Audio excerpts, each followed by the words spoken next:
Halo guys, masih bersama Mimin di sini. Oke, kita akan lanjut ke cerita. Sebelum itu jangan lupa support terus channel ini dengan cara like, comment, and subscribe ya guys ya. Oke, lanjut ke cerita. Saat mata Zain dan Zidan saling memandang, tatapan mereka penuh dengan aura permusuhan. Zidan mengangkat tangannya yang sedang menggenggam tangan Gia dan mengecupnya di depan Zain.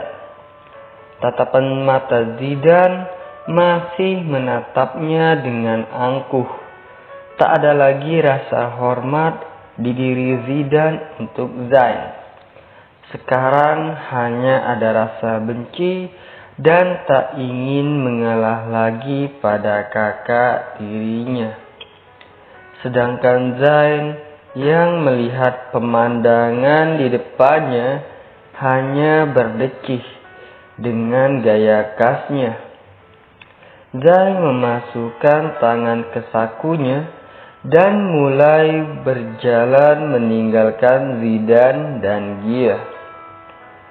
Sedangkan Gia yang dari tadi menunduk, seketika mengangkat kepalanya dan menarik tangannya dari tangan Zidan. "Gia, ada apa?" tanya Zidan, yang saat Gia menarik tangannya. Zidan bisa melihat jelas perbedaan mimik muka Gia yang berubah. "Zidan, apa kau mendekatiku dan menjadikanku kekasihmu hanya untuk membalas kakakmu?" Zidan menggeleng. Dia memegang kedua pundak Gia. "Gia, tatap aku," perintah Zidan. Gia mengangkat kepalanya dan melihat ke arah Zidan. Hatinya tiba-tiba sakit saat membayangkan jika benar Zidan menjadikan kekasih hanya untuk memanas-manasi Zain. "Gia, aku benar-benar tulus mencintaimu. Tak ada niat lain selain ingin bahagia bersamamu. Jadi tolong, percayalah," ucap Zidan memandang Gia dengan tatapan penuh cinta. Gia menatap Zidan lekat-lekat. Dia mencari kebohongan dari mata kekasihnya.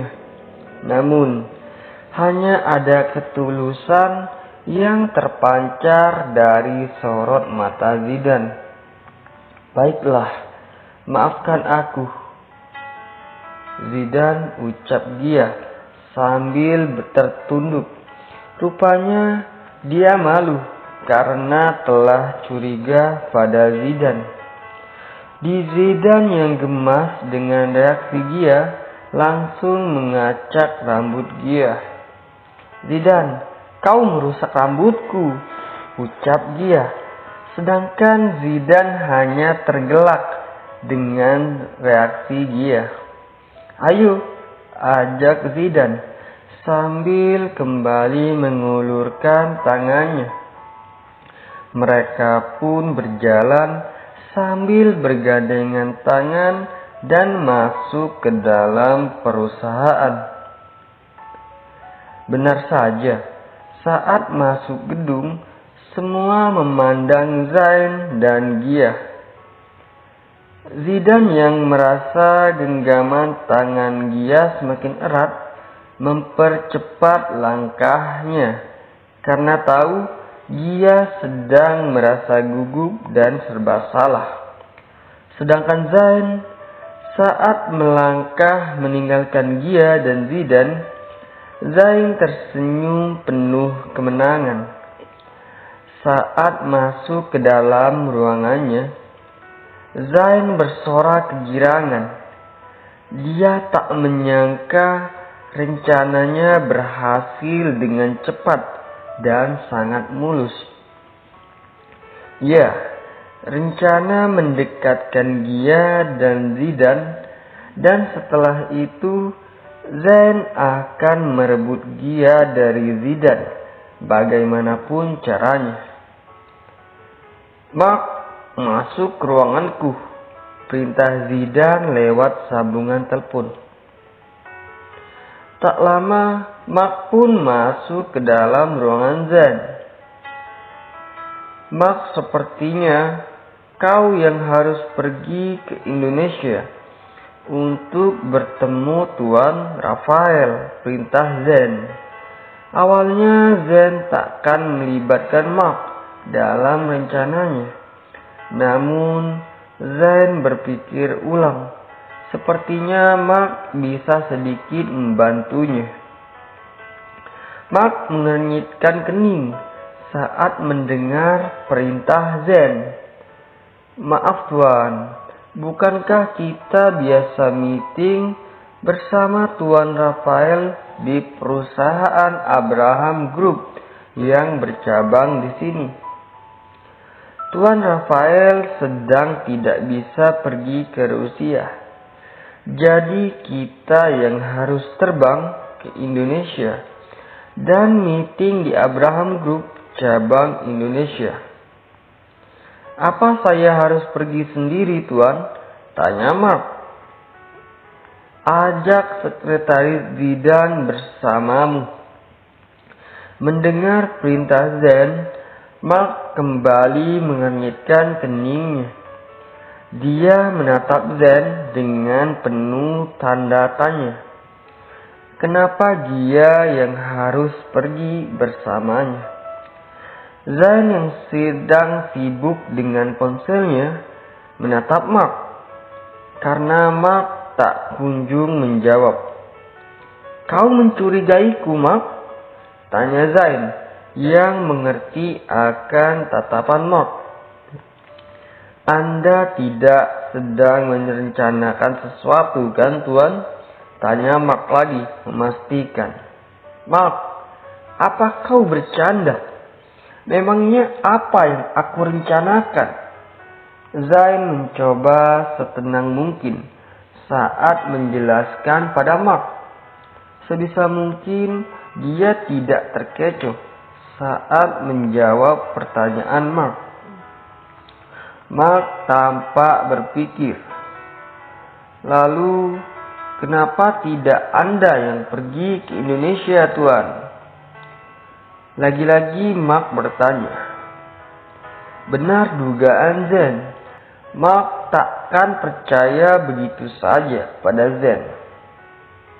Mark, walaupun kau dibayar oleh mamiku, tapi di dalam perusahaan aku tetap bosmu. Lalu kenapa kau malah mempertanyakan perintahku? Mark tanpa berpikir sejenak. Lalu kenapa saya harus pergi bersama sekretaris Tuan Zidane? Tanya Mark lagi. Rupanya Mark masih mencurigai Zain. Astaga Mark. Zain berseru kesal karena Mark terus saja bertanya. Anda kenapa kesal, Tuan? Tanya Mark tanpa merasa bersalah. Mark, dengarkan aku baik-baik. Aku sama sekali tak mempunyai rencana apa-apa. Aku memerintahmu murni karena masalah pekerjaan. Aku tidak bisa pergi karena pekerjaan di sini menumpuk. Jadi terpaksa kau yang harus menggantikanku. Dan masalah sekretaris Zidane, kau memang harus pergi bersamanya. Karena nanti proyek ini akan ditangani oleh Zidane. Mark berpikir sejenak. Alasan Zain ternyata cukup masuk akal. Baiklah, saya akan menyiapkan semua. Mark pun keluar dari ruangan Zain, meninggalkan Zain yang kesal setengah mati karenanya. Setelah Mark keluar, Zain menelpon seseorang. Siapkan penerbangan ke Indonesia dan pesankan hotel di Bali serta urus semua yang telah aku perintahkan kemarin, ucap Zain pada orang di seberang sana.